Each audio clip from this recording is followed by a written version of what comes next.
Hello and welcome back to the channel. It's a Monday morning and I've taken the dogs for a walk. I've done everything I need to do. I always make this point that I've got other things to do and I've got other commitments, because quite simply it would be disingenuous as to you as the audience to keep saying that I make hiking sticks and you think that is my sole firstly income and responsibility. Me as a hiking stick maker, yes, it's a large part of my income and my life, but I have other things it fits in and around. So I've got all that out of the way, and basically what I'm just going to show you is basically what I'm up to once I've got that out of the way. With hiking stick making with me, I tend to do it in batches. And that can range anywhere. In the past, when I was selling extremely cheap hiking sticks and doing it through markets, car boots and things like that, I had to have a high turnover rate of extremely cheap hiking sticks, which people would pay with the cash that they had in their pocket. So I could be doing batches of anywhere up to like 13 or 14 at a time. Now, you know, many years on from that, my batches tend to start at around about 3, 6. I have done up to 8 at a time, but predominantly it's 4 or 6 sticks at a time. So I'm going to let you see what I'm getting up to, basically a Monday morning as a start in my workshop, so you can see what I'm getting up to.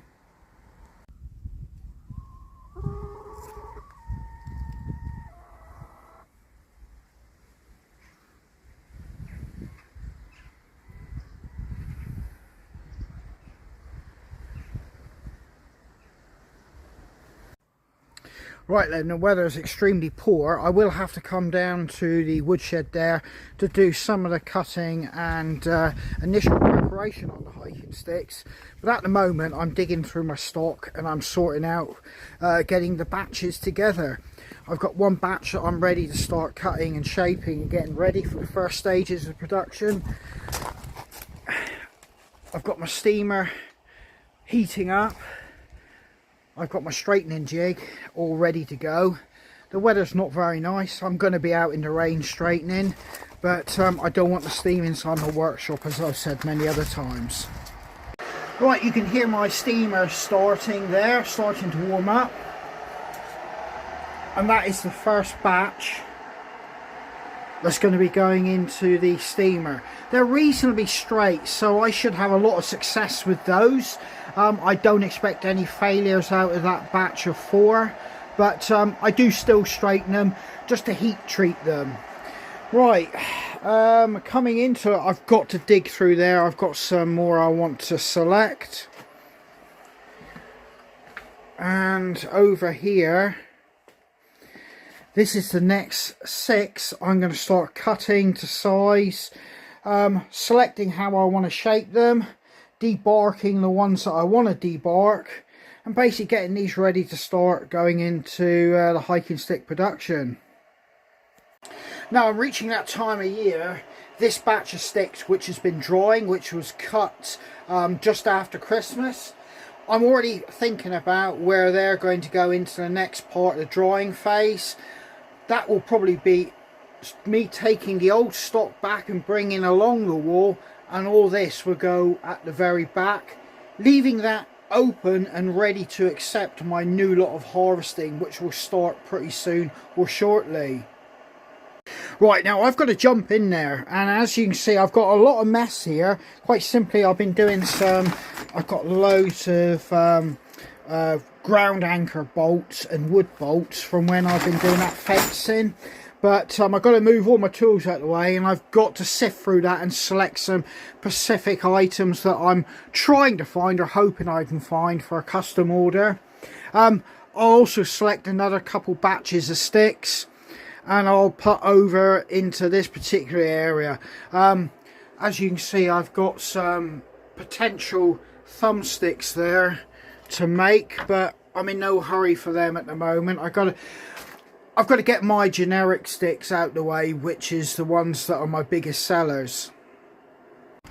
And true to form, it's raining just when I want to get out and load the steamer.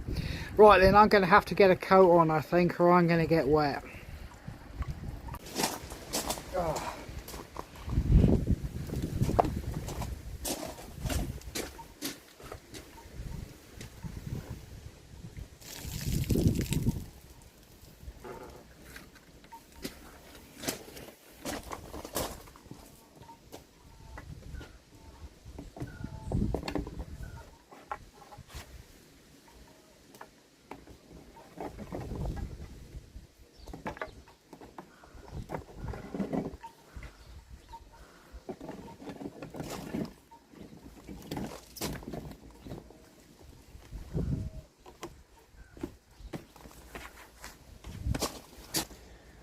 Right, I can just about get out of the weather and the wind in here.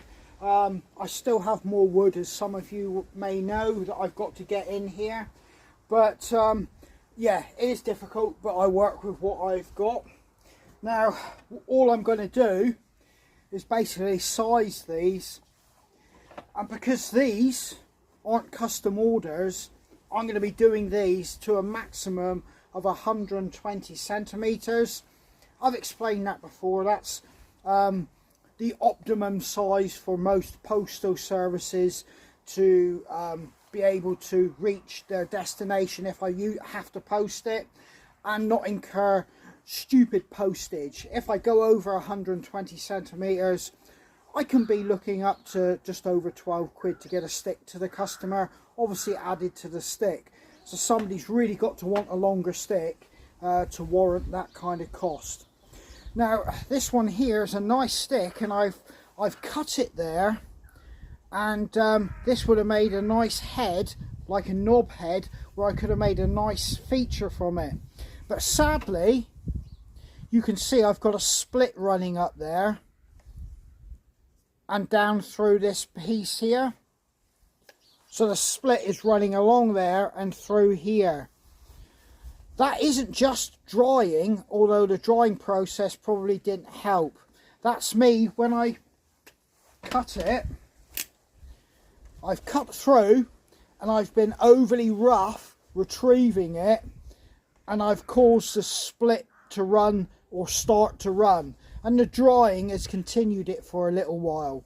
So when you're cutting sticks, wait till you've gone right the way through before you start pulling and twisting to retrieve it. I've obviously got so far and been twisting it as I cut, which has helped induce that split. You can see I've marked this with an H, and H is my recognition, so when it's drying I know it's hazel. I can look at this and know it's hazel, but you do get some sticks which due to the bark, the coloration and everything like that, they can be different. I mean,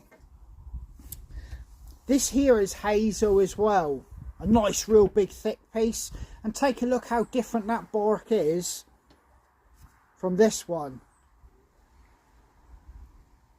So yeah, it's always, you know, well placed to rack your sticks with some indication of what species it is, because quite simply in a year's time you could come back to it, and you know, most stick makers after a while will instantly be able to tell what they've got. But there are occasions I've picked stuff out of the rack and gone, oh, what is that? Like, you know, is that, you know, a hazel? Is that you know, ash or anything, or, you know, yeah, what is that? And yeah, you're left wondering. So I always do mark it as a rule. But yeah, I'm going to cut this stick at the moment and kind of start measuring what I can get out of it. I do top and tail my sticks. I will measure from the bottom to start with to see the overall length. And that there is about 1, 2, 4. Before I do my top cut, I'm always going to take a little bit off the bottom, because obviously that's where it's been drying. I just want to eliminate any chance of an upward split. So I'm just going to take a very small bit off the tip. Now I need a new folding saw. This one is done harvesting seasons, bushcrafting, and I've been using it in around the garden and for cutting, you know, heavy bits of oak and stuff like that in and around the garden, and on top of that using it for fencing. So it's dull now, and I need to think about getting a new one for this upcoming season of cutting, harvesting. I can go through a folding handsaw every year or every other year, but this is a Wilkinson Swords one. It's done very well, but I do think there's probably better ones that would suit me after you. I've been pleased with it. It had a handle, nothing is split on the handle. I've had others which have split around the nut and bolt there or in the mechanism, but this one's held up in that regard, but it is dull and blunt now. So yeah, it's time to retire this one. Right, I've got to lose that split. There is literally nothing I can do about that. And I need to lose, I don't want to take too much wood away, but I've got to take enough that I don't get a hidden split start running. So once I've crafted it and put the finishing products on, a few days later I come and have a look and I can see a hairline crack beginning to appear. So I'm probably going to take it here, I think. I'm losing a bit more wood than I really want, but I'm being over cautious.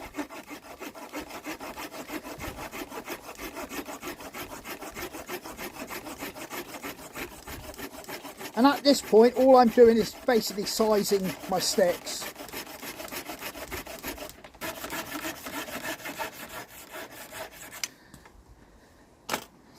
Right, I'm back to clean wood there. I've lost a little bit of the knob on it, or half of it, but I'll try and shape that so I retain some of that particular shape on the head. But as you can see, that split was just beginning to work down through it. It got to about here, and I've taken off about 5mm there, just to preserve the integrity of the wood.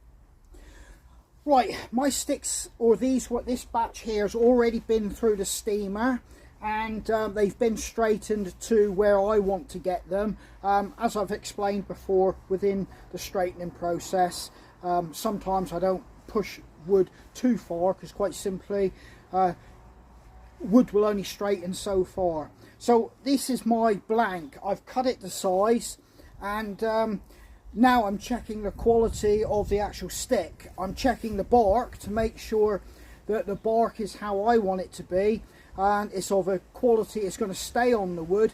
If it's not, it'll become a strip stick where I'll strip the bark off anyway. But yeah, so I'm checking the quality of the bark. I'm checking the wood for splits, damages, any holes or anything like that, and that will lead me on to the point I'm obviously checking for mold or fungus. And on top of that, I'm checking for any insect damage.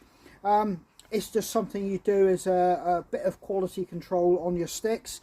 If you find any damage that you're not happy with, or anything you're not happy, just bin it and it becomes firelighters.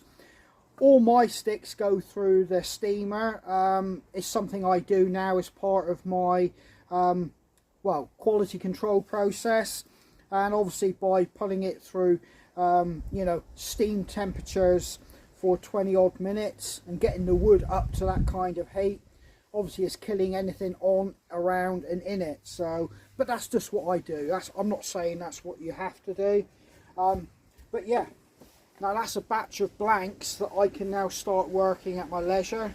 But I'm now going to move up and I'm going to straighten what I've got in the steamer, and then I'm going to get another batch rolling through while I'm letting that batch cool down and all the fibres in the wood just kind of like gel off and become rigid and firm again. So yeah, they're done. Let's move up to the steamer.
Right, they're as far as I'm going to go today.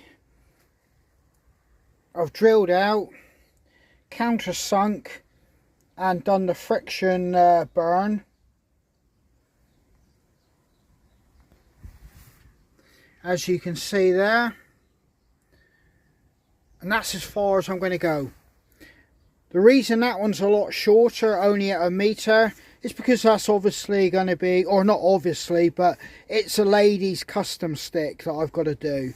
So I've had to bring that down in size to get it to 1 metre. But you can see the difference just going up to 120 makes.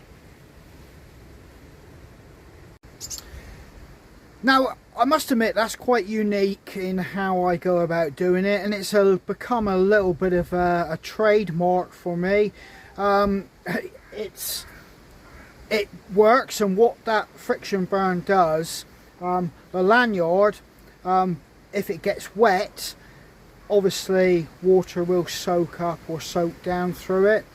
The friction burn is kind of like an old Japanese technique with wood. If you burn or scorch the wood, it stops rot. And obviously I either oil or heavily wax the inside of the lanyard hole, but that just protects the outside from rot, because quite simply the lanyard will be rubbing against it, and it gives it that little bit more durability. That's my theory anyway. But there is some disadvantages with that, because obviously you're friction burning. So with the actual grinding stone that I'm using, if it gets too hot, it can actually shatter. So you have to bear that in mind. So potentially you know, a hazard or dangerous doing it like that. And on top of that, because the sawdust is going to be well, friction burned, you've got to be careful of it being a fire hazard. I've obviously waited and made sure that the holes are all cooled down. There's no smouldering ash. So yeah, you've got to bear those factors in mind when I have to, when I'm doing it with this technique. Right, it's been a bit of a disjointed day because, as I've always explained, even in this video, I'm in and out of this workshop in amongst other things. So what I achieved so far, I've got those other sticks drilled and cut, sized, ready to go as blanks. I can start shaping them. That's the next stage. Moving on to the sanding and then fitting the copper tips, wood burning and the finishing products. I've made some blanks, or I've steam straightened some blanks that I can now go on and do what I've done with the other ones. But I've also got a deer antler I've got to put on the top of the shank now, so I'm going to get that done. And I think that will be it for today, but I'll just let you have a quick little look at what I'm about to do. Right, this bit of deer antler here, nice piece of deer antler. Yeah, that's now going to go on top of that one there. This is a nice heavy gauged piece of wood. I know a lot of people like lighter gauge pieces of wood, but this one will sit quite nicely on the top of this one. I've just got to create the wooden peg now, which is what I'm going to do. This is already pre-drilled, which is quite handy already. Right, let's crack on.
Well, there you go, folks. Just a little bit of bonus footage of me crafting and working in the workshop.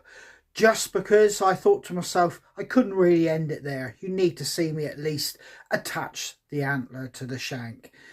So from here, I am actually going to say goodbye. Take care, stay safe. Hope to catch you guys on the trail.